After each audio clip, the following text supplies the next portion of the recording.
Now at 5 and streaming on crossroadstoday.com, Victoria Police investigate an infant's death this morning. What we know so far. A resignation shuts down Seadrift City government, the problem they face now. And changes at Victoria's farmers market spark debate among vendors, the new requirements ahead. Well, we've got another day of warm weather, but things are changing. There you see the storm. It's on the west coast. It'll be dropping into Texas by tomorrow and then bringing the rain and much cooler weather by the time we get to the weekend. I'll have your complete forecast coming up in a moment. And a mother loses $1,500 buying a dog that never existed. How the scam worked. You're watching 25 News now at 5. Good afternoon. Thanks for being with us. I'm Don Brubaker in for Shauna Curry. Victoria Police are looking into the death of an infant early this morning. EMS responded to the 2100 block of North Bend Jordan Street just after 4 a.m. after receiving a call about an infant in cardiac or respiratory distress. Police were then called to assist. The baby was taken to the hospital where authorities say the infant died. Police have not released any additional information at this time. If you see news happening, call our newsroom at 361-576-0026 or send us an email at staff@crossroadstoday.com.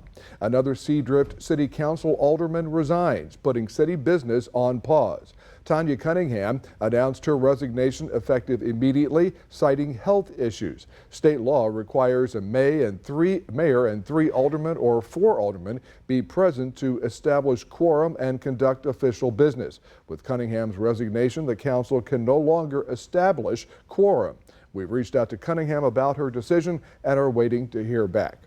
Here are some other headlines out of the Calhoun County Port Lavaca Wave. Avian and marine creatures are already starting to call the Beam Tract Mitigation Project home as it enters its monitoring stage in Point Comfort. And unmarked graves across Calhoun County are receiving tombstones thanks to the efforts of the Calhoun County Historical Commission. To read these stories and more, go to portlavacawave.com.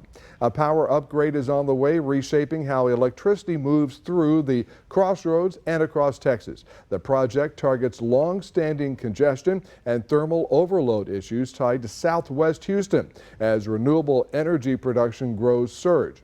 Plans include upgrades to existing substations, a new substation in Wharton County, and major conductor and equipment improvements, making Hilgi a key link between coastal, eastern, and central Texas grids.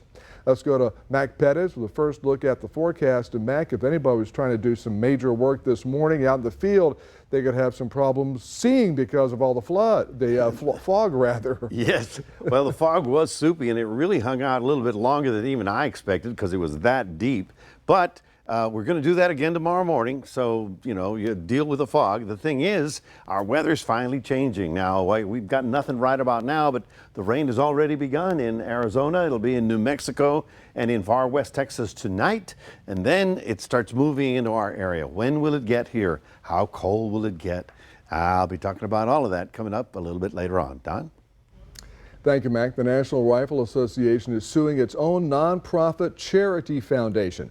The National Rifle Association filed a federal lawsuit against the NRA Foundation Monday, accusing the foundation of unfairly using the NRA logo. The lawsuit says the foundation misled people into donating to the charity instead of the organization itself. NRA CEO says the lawsuit is a last resort and the association is trying to rebuild and focus on its long-term mission.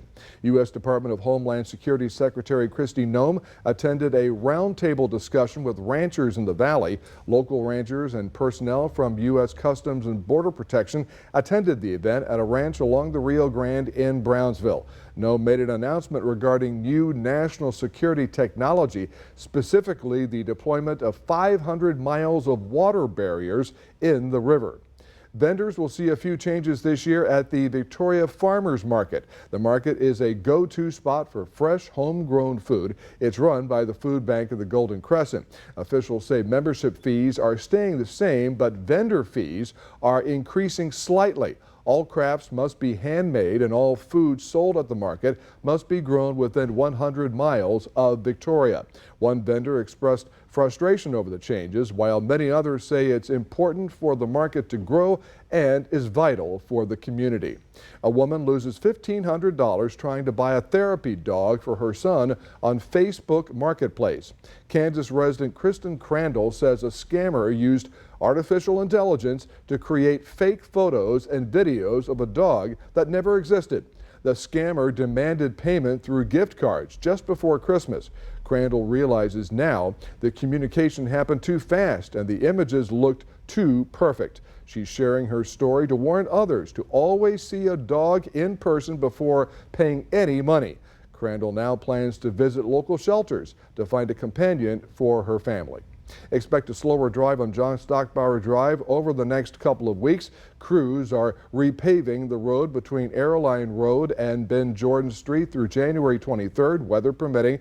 Traffic will stay open in both directions, but drivers should be ready for lane shifts and use extra caution in the work zone. The work is part of the city's 2025 Mill and Overlay project aimed at smoother, safer roads ahead. Remember to subscribe to our YouTube channel, Crossroads Today. Hit the like button and click the notification bell. Then you can see Crossroads Today on YouTube. And stay with us straight ahead on 25 News Now at 5. The food pyramid as we know it, flipped upside down. Details on the government's new food guidelines. Also ahead, measles strike an unexpected age group. The CDC's surprising findings. That's next.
The U.S. military seized 2 more oil tankers today, one on the North Atlantic, the other near the Caribbean. As ABC's Perry Russum explains, it comes as the Trump administration is now detailing a 3-part plan for the future of Venezuela.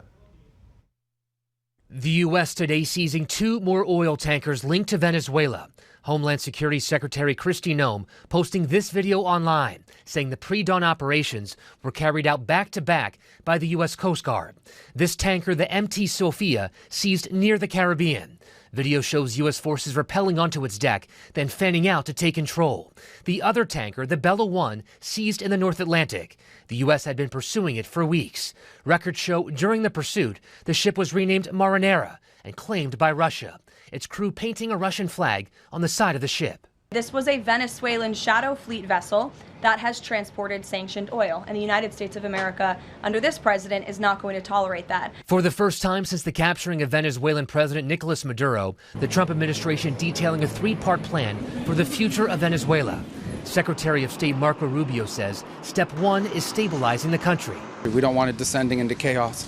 Part of that stabilization, and the reason why we understand and believe that we have the strongest leverage possible, is our quarantine. Rubio says the U.S. quarantine is on oil coming out of Venezuela.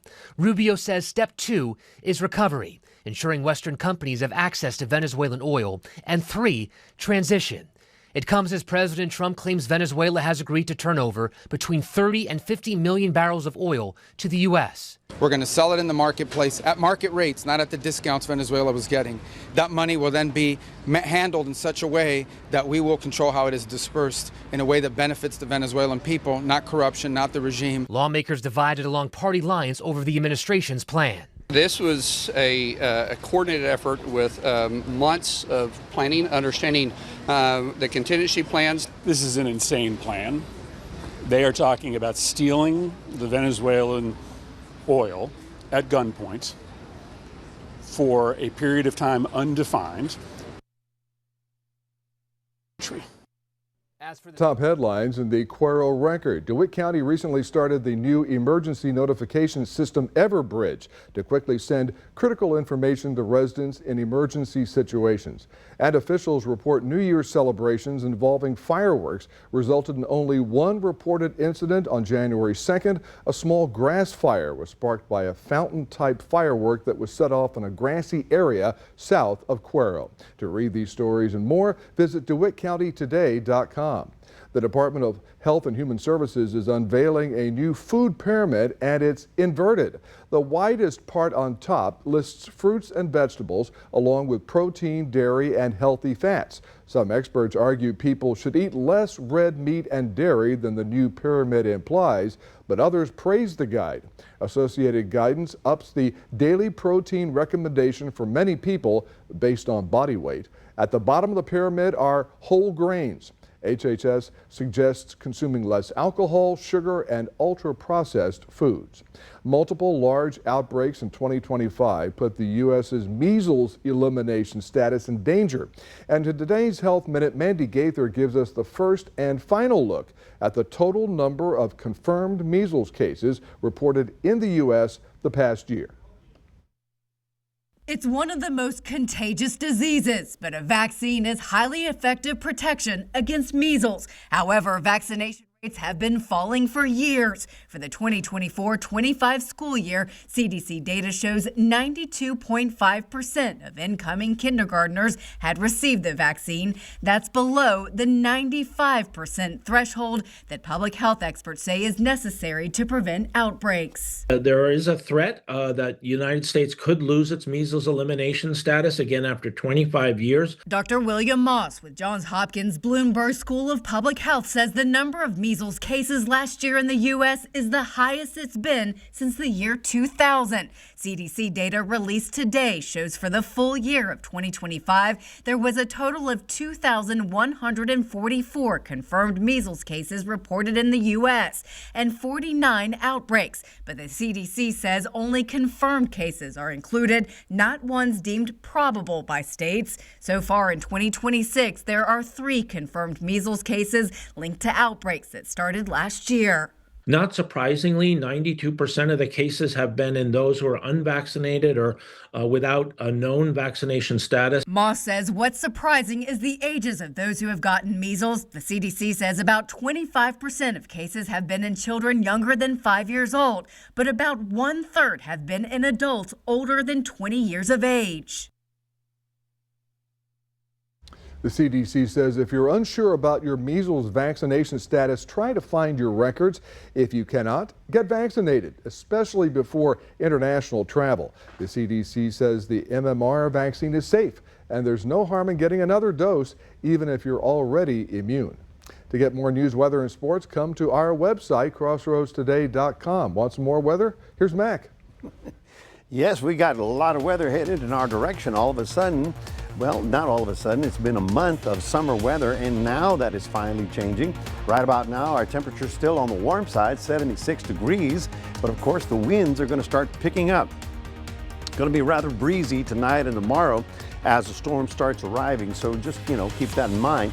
Our high today, well, it's probably got up to about 81 after a morning low of 57. We're going to be in the 60s for the rest of next week, so at least a week of winter. We'll talk more about it coming up in a moment.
Well, after a month of summer-like weather in the middle of winter, finally things are going to be changing for us.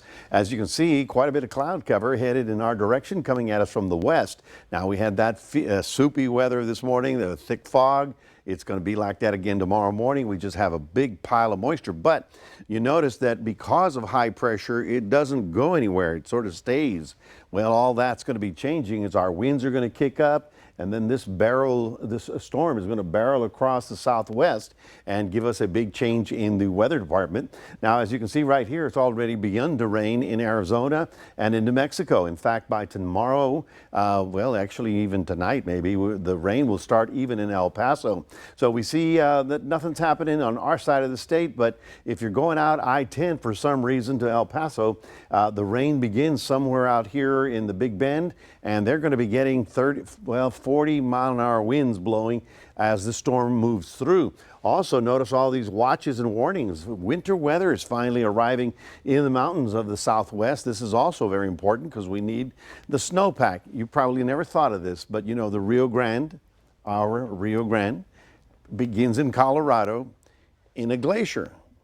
And if there's no glacier, there's no water that comes into the Rio Grande. So we need a snowpack in Colorado just to keep the river alive. Well, let's see what's going on. All right, here is the storm center. You can see it right about there. It's pumping in a lot of moisture off the Pacific. This is the cutoff low that's coming in. The main jet stream is right about here. You can see where it's going fastest. Just howling. That's probably 200 miles an hour. But this is the one that's going to affect us with cloud cover and little winter weather. Now, it's going to be cooler, yes, and you'll need a jacket, but it's not bitter cold. It's not Arctic, all right? Now, tonight, again, we're looking at redevelopment of some of that fog. It should be a little bit more spotty because the winds are beginning to pick up a little bit. If the winds get stronger, then the fog will kind of dissipate. So with a little luck, we'll get there. Now, there you see as we go into Thursday, the rain begins out far west, goes through North Texas and into the Oklahoma border right about there. We start picking up enough moisture to get a little bit of light rain. This is not heavy, springtime thunderstorms. This is kind of a steady, kind of a mist heavy rain, or not heavy rain, but a steady rain around the area. And that's going to be with us for Friday into Saturday, but then Saturday afternoon, a lot of that just blows away. Get a load of our temperatures. Yes, 81 tomorrow and then 81 on Friday when the rain begins here late. But then all of a sudden we're back into the 50s and 60s as high temperatures. So all of a sudden, yes, it's changing. It's going to look more like January. There's storm number 1 that brings us a little bit of light rain, and there's storm number 2. Big winter storm for the Rockies. This is great news, not only for the skiers, but for you and me that require, water in our rivers to keep them flowing. So, as you can see, overcast skies and mild weather for tomorrow, still about 81. Frontal system comes in late tomorrow night, so after close to midnight, I think. The winds will be strong ahead of it and behind it. So on Saturday, it's going to be quite windy and chilly with a little bit of light rain. Looks like most of the rain will be Friday night into Saturday morning. And then all of a sudden next week, we'll be wearing sweaters and jackets all week long. That's your 7-day forecast, reminding everybody we do have this QR code. If you scan that, you can put Crossroads Today right on your cell phone. Don, back to you. Mike, thank you. And still to come on 25 News Now at 5, 50 million barrels of oil coming to the U.S. Why it may not change gas prices anytime soon.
Here's a look at how trading closed on Wall Street. The Dow dropped more than 465 points. The S&P 500 slipped nearly 25 points, and the Nasdaq added 37 points. The price of oil is down 77 cents to $56.36 per barrel. Americans have been enjoying some of the lowest gas prices in years. Whether the situation in oil-rich Venezuela changes that is complex. Karen Kafa takes a look at the possible scenarios and what it all means for consumers. Venezuela will turn over 30 million to 50 million barrels of oil to the U.S. We're going to sell it in the marketplace at market rates, not at the discounts Venezuela was getting. That money will then be handled in such a way that we will control how it is dispersed in a way that benefits the Venezuelan people. The number may sound like a lot, but for perspective, the United States consumed just over 20 million barrels of oil per day over the past month, which underscores how the lengthy process of U.S. access to Venezuela's vast oil reserves, the largest in the world, may not change how much drivers pay at the pump too soon. I think when the president and his advisors talks to U.S. oil companies, executives, and analysts, I think there's going to be a mismatch between how quickly the president wants the money to flow and the oil production to grow, and how quickly it will really happen. Restoring Venezuela's oil production infrastructure will require billions of dollars of investment, and with the political climate still uncertain, it may be a risky sell to the private sector. And forecasters already say 2026 will be the cheapest year for gas since COVID. OPEC production is up and global demand down. After the weekend's events, fuel savings platform Gas Buddy stood by a prediction gas prices will average just below $3 a gallon nationally this year. In Washington, I'm Karen Kafa. Job seekers are facing a tougher market as new data shows hiring has slowed across much of the U.S. The latest Bureau of Labor Statistics report shows job openings fell to just over 7 million at the end of November. That's the lowest level in more than a year. Openings declined in most industries, with retail and construction as notable exceptions. Hiring also slowed to its lowest level since mid-2024. On the positive side, though, layoffs dropped in November and more workers quit their jobs, a sign of growing confidence. Meanwhile, the U.S. private sector saw a surge in hiring to close out the year. Payroll company ADP released data today showing the private sector added about 41,000 jobs in December. The gain was higher than expected, especially after a net loss of 29,000 jobs in November. Healthcare and education account for a large share of December's increase. Leisure and hospitality industries also saw solid job growth. The biggest losses were in the professional services and information industries. Warner Brothers Discovery is sticking with Netflix for now. The company's board is urging shareholders to reject a takeover bid from Paramount, despite Paramount offering over $2 more per share. The board says Paramount's offer carries too much risk because it relies heavily on debt. For now, Warner Brothers Discovery says the Netflix deal offers more flexibility, while Paramount must decide whether to walk away, raise its bid, or push for a shareholder vote. We're back in a moment. Bella the Chihuahua vanishes on New Year's Eve. Where she turns up will surprise you. There's Bella. Hi, Bella. Tonight, breaking news. The U.S. seizing 2 oil tankers. The escalation with Venezuela as the White House declares Greenland should be part of the U.S. Outrage overseas. Plus, the California wildfires. 1 year later, David Muir goes back. World News Tonight with David Muir is America's most watched newscast.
Well, doggone it, a Chihuahua named Bella, there she is, Bella, traveled more than 1,000 miles from Houston to Illinois over 5 years.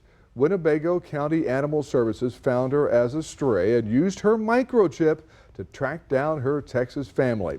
Bella disappeared from her backyard on New Year's Eve 2020. After years of searching, her family lost hope, and thanks to donations, Bella is heading home, and her family says she still recognized them, which is really kind of amazing considering she had not been with them for 5 years. But then again, I don't know the power of dogs. You know, dogs are amazing to me. They really are. I mean, they smell you and they know things. And you know, when you're not feeling good or you're sad, they know. It's amazing. So Bella was on a 5-year trip. On a 5-year trip, and once again, the microchip. That was the key to finding Bella. Very helpful. So I'm glad Bella's home. Yeah. Folks, we have got 1.5 more days of this unusual January weather. But by Friday night, the frontal system should start pushing through the region for sure. On Saturday morning, you're going to be looking for a jacket because the high is only about 60 degrees and the north wind will be blowing. So, yep, let's get ready because there's going to be a little bit of winter here for sure as we get into next week.